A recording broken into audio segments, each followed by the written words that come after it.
Nah, inilah pentingnya diskusi teman-teman. Agar apa? Ya agar pada saat nanti dia mengatakan dia benar dan ini mengatakan benar, terus siapa yang salah? Kalau ini mengatakan benar, ini mengatakan benar, siapa yang salah teman-teman? Makanya pentingnya diskusi, bagaimana diskusi itu tidak menghujat, tetapi membuka data, mempertanyakan sesuatu, dijawab berdasarkan data. Coba dengarkan ini, diskusi lintas agama IDIS TV dengan Muslim. Abang Muslim? Muslim, Bang. Silakan, Bang. Ini modelnya saya bertanya gitu ya, Bang ya? Boleh bertanya, boleh ditanya. Tadi itu, Bang, kita membahas begini, Bang. Islam ini kan datang sebagai agama yang katanya, klaimnya orang Islam, itu mengoreksi atau menyempurnakan ajaran sebelumnya. Setuju? Salah satu yang dikoreksi, salah satu yang mau disempurnakan, itu adalah ajaran yang mengatakan katanya Yesus disalib. Oh, tidak disalib dia. Kata orang Islam. Setuju? Menurut Anda nih, wajar nggak saya menjawab itu? Pernyataan orang-orang Islam itu? Ya wajar. Nah, ketika saya jawab, maka saya wajar kan bertanya, lalu kalau begitu yang disalib siapa? Ya kan memang ada dua standar ganda, Bang. Kalau perspektif Islam beda, perspektif Kristen beda. Iya, karena kan Islam datang mau mengoreksi. Contohnya begini loh, Bang. Saya kasih contoh begini, contoh.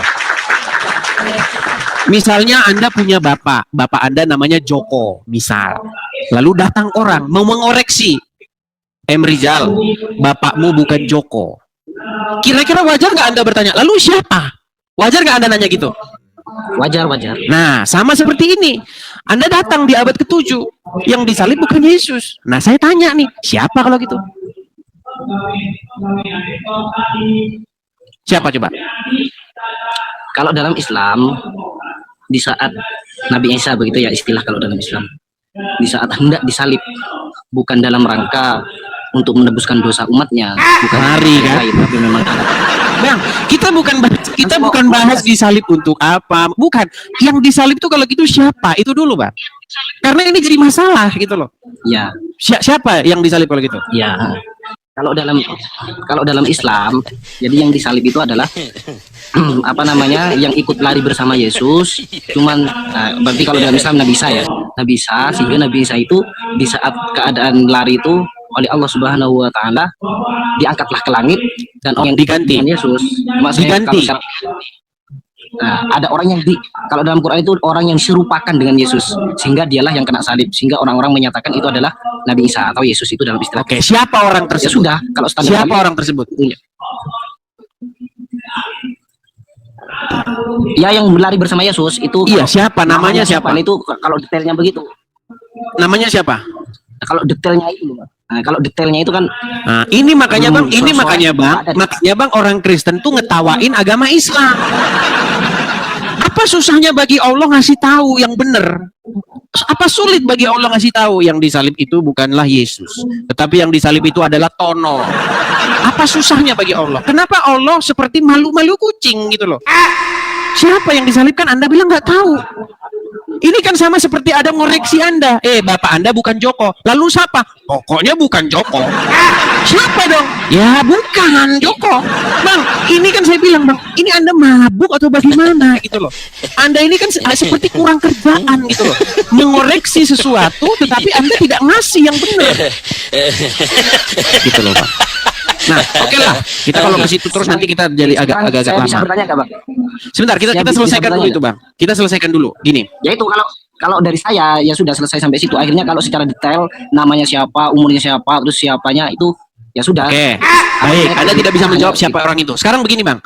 Berarti, Bang, orang tersebut disangka atau mukanya dirubah menjadi mukanya Isa ya? Oke. Menurut Anda, Bang, zalim nggak kira-kira Allah di situ, Bang? Gimana? Menurut Anda Allah di situ zalim nggak menurut Anda? Mengapa zalim? Karena muka orang diganti mukanya Isa, Bang.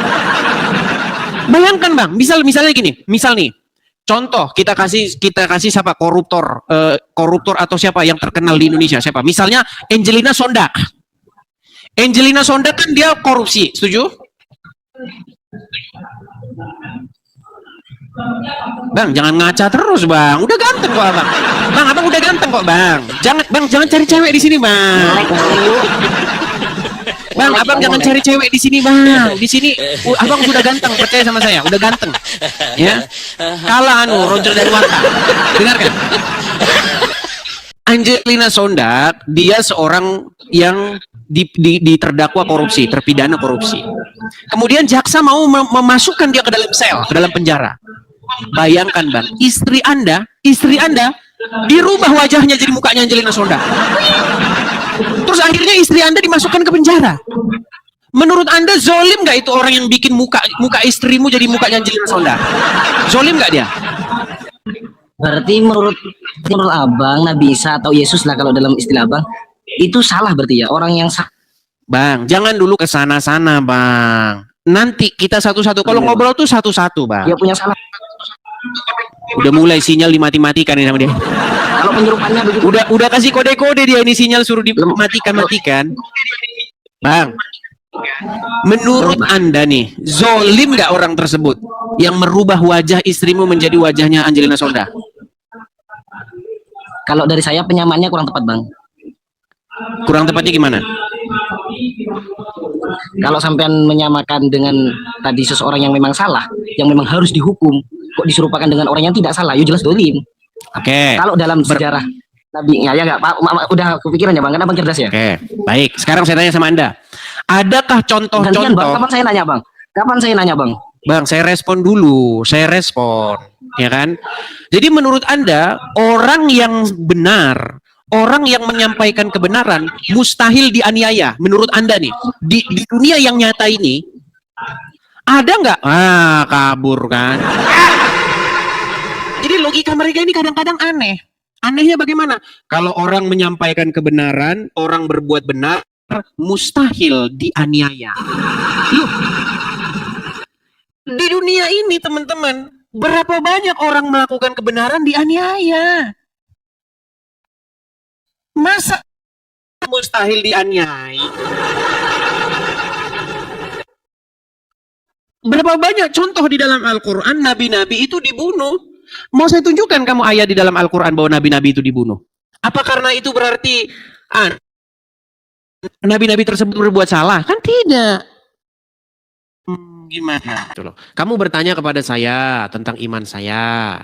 Bukankah itu yang Anda baca di dalam Al-Quran? Wa ma qataluhu wa ma salabuhu walakin syubbiha lahum. Sesungguhnya orang-orang Yahudi itu tidak menyalibnya dan juga tidak membunuhnya, melainkan yang diserupakan bagi mereka. Tuh. Nah, ketika kamu bilang begitu, maksudnya itu kan kamu ingin ngomong bahwa itu adalah Yesus.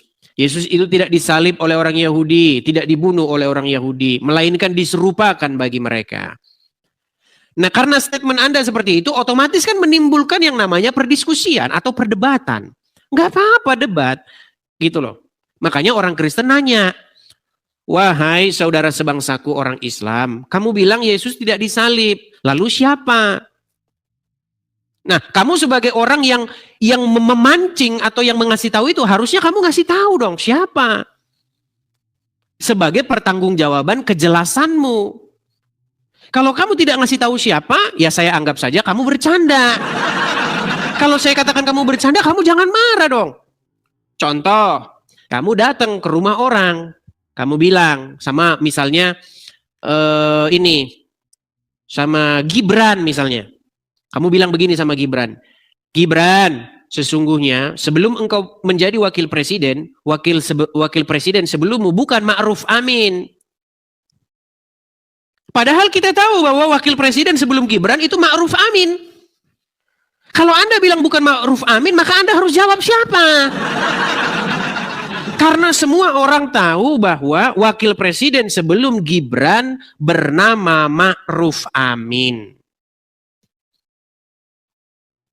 700 tahun kemudian datang orang mengoreksi, bukan Ma'ruf Amin. Siapa? Pokoknya bukan. Ini bagaimana? Nah, inilah yang kita diskusikan. Jangan marah, jangan tersinggung. Biasanya kalau kamu marah, kalau kamu gelisah gundah gulana, artinya kamu itu memang salah. Di situ akui saja. Gitu loh. Ketika kamu mengatakan bahwa Yesus tidak disalib, sebenarnya kamu itu salah di situ. Begitu loh. Dan kesalahan itu harus kamu akui, dan itu sudah meruntuhkan segala sesuatu yang ada di dalam agama Islam tersebut. Karena di dalam Al-Quran dikatakan, jikalau ini bukan dari Tuhan, maka kamu akan mendapatkan pertentangan di dalamnya. Kan itu kata Al-Quran. Klaimnya Al-Quran itu. Nah, kita tidak perlu menguji semua ayat di dalam Al-Quran. Gak perlu. Satu saja kita temukan kesalahan, maka runtuhlah semua bangunan tersebut. Begitu. Nah, inilah diskusi kita itu. Ketika saya mengeluarkan statement begitu, jangan kamu bilang saya menista agama. Tidak, ini tuh debat. Gitu loh. Nah, patahkan argumen saya dengan mengatakan, oh gak bisa begitu Edis. Yang jelas pokoknya yang disalib bukan Yesus. Kalau dia tidak memberikan jawaban, itu tidak membuktikan bahwa Al-Quran itu salah. Dia hanya mengkoreksi saja, tapi dia tidak kasih jawaban. Misalnya gitu. Ini kan argumen. Berargumen. Penonton yang menentukan. Kan gitu diskusinya. Ya, ayo silakan. Oke teman-teman, sudah didengar diskusinya bagaimana? Ya, kalaupun ada pernyataan bahwasanya itu disuruhkan atau diganti atau tidak disalib atau apalah, ya pertanyaan cuma satu seperti yang dikatakan di TV. Siapa orangnya? Dikubur di mana? Kenapa dia digantikan? Tuliskan di kolom komentar teman-teman bagaimana pendapat kalian terhadap video ini yang sudah disampaikan ataupun yang sudah kalian dengarkan. Berikan tanggapan kalian. Jangan lupa subscribe bagi yang belum, like juga videonya teman-teman. Berikan juga loncengnya di video ini ataupun di channel ini agar pada saat saya nanti mengupload video terbaru kalian tidak ketinggalan notifikasinya. Sekian dulu teman-teman. Terima kasih yang sudah menjalankan. Salam kasih dari terang dunia.